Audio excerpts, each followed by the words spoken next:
This WTO system brought unprecedented stability and prosperity to the world. I've said before that the world is changing in ways that will disadvantage small open economies like Singapore. Some had previously questioned this assessment, but the recent Liberation Day announcement by the US leaves no room for doubt. It marks a seismic change in the global order.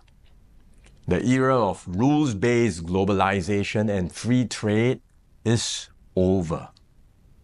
We are entering a new phase, one that is more arbitrary, protectionist, and dangerous. For decades, the US was the bedrock for the free market economies of the world. It championed free trade and led efforts to build a multilateral trading system, anchored by clear rules and norms, where countries could achieve win-win benefits through trade. This WTO system brought unprecedented stability and prosperity to the world, and to the US itself. To be clear, the system is not perfect. Singapore and many others have long called for reform, to update the rules and to make the system better. But what the US is doing now is not reform. It is abandoning the entire system it had created. Its new approach of reciprocal tariffs, country by country, is a complete rejection of the WTO framework. The US has placed Singapore in the lowest base tier with a tariff of 10%. So the direct impact on us may be limited for now, but there are wider and more profound consequences. If other countries adopt the same approach as the US, abandoning the WTO and trading only on their own preferred terms, country by country, it will spell trouble for all nations, especially small ones like Singapore. We risk being squeezed out, marginalized, and left behind.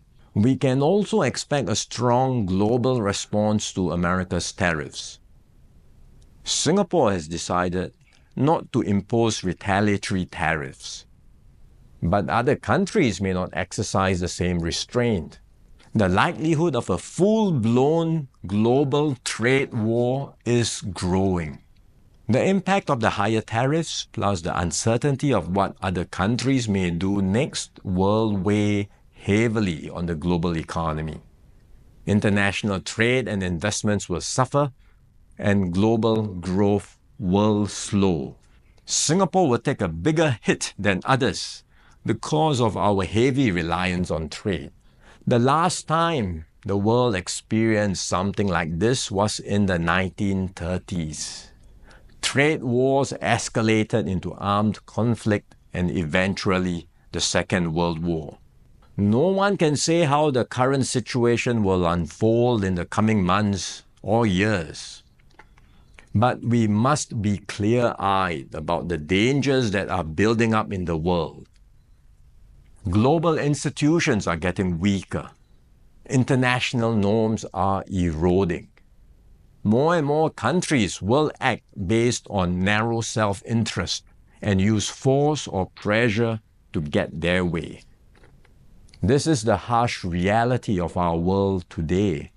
We will stay vigilant. We will build up our capabilities. We will strengthen our network of partnerships with like-minded countries. We are more ready than many other countries with our reserves, our cohesion, and our resolve. But we must brace ourselves for more shocks to come. The global calm and stability we once knew will not return anytime soon. We cannot expect that the rules which protected small states will still hold. I'm sharing this with you so that we can all be mentally prepared, so that we will not be caught off guard. Let us not be lulled into complacency. The risks are real and the stakes are high. The road ahead will be harder. But if we stay resolute and united, Singapore will continue to hold its own in this troubled world.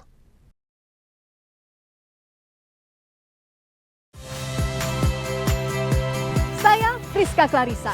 Saksikan program-program Kompas TV melalui siaran digital, pay TV, dan media streaming lainnya.